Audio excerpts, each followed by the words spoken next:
Adesso vi regalo un'altra canzone bellissima, Dio è morto.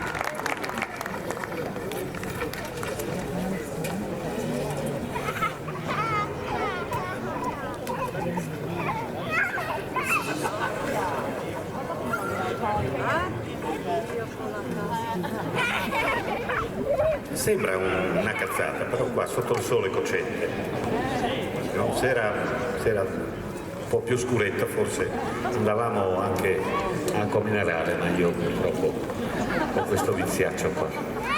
Loro non possono perché soffiano, suonano, fischiano, io canto, allora devo scaldarmi un po' la voce, perché il sole mi fischia.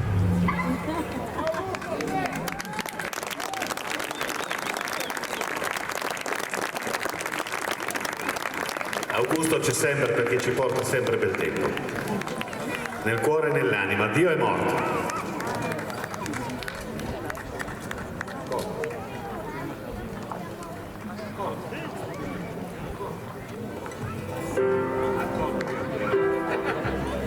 Ho visto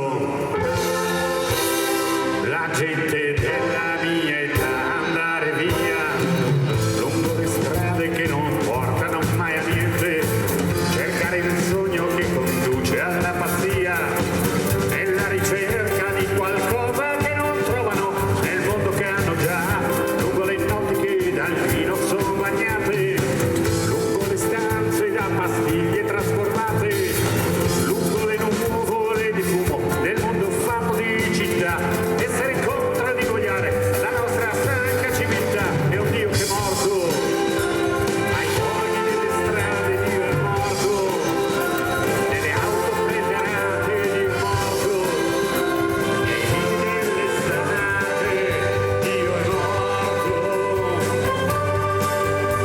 Ma penso che questa mia generazione ormai non crede in ciò che spesso ha mascherato con la fede negli atti eterni della patria e dell'eroe, perché è venuto ormai il momento di negare tutto ciò che è falsità, le fedi fatte di abitudini e paure, una politica che solo fa carriera, il perbenismo interessato, la dignità fatta di vuoto, l'ipocrisia di chi sta sempre con la ragione mai colpo con Dio che è morto nei campi di sterminio, Dio è morto con i figli della razza, Dio è morto con l'odio dei partiti, Dio è morto.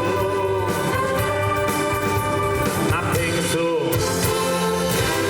maestro, cosa dobbiamo pensare a questa generazione che tutto il giorno con questo popò di telefonino, volevo dire cazzo, però non va bene, è lo stesso. No, che questa mia generazione è preparata a un mondo nuovo, una speranza appena nata, a un futuro che ha già in mano, a una rivolta senza armi, perché noi tutti ormai sappiamo che se Dio muore per 3 giorni e poi risorge, in ciò che noi crediamo Dio è risorto, in ciò che noi vogliamo Dio è risorto, nel mondo che faremo Dio è risorto, Dio è risorto,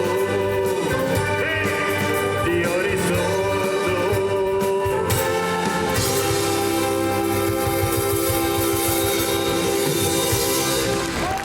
Grazie! Speriamo che questa generazione non ci porti ai bulloni. Speriamo bene. Adesso...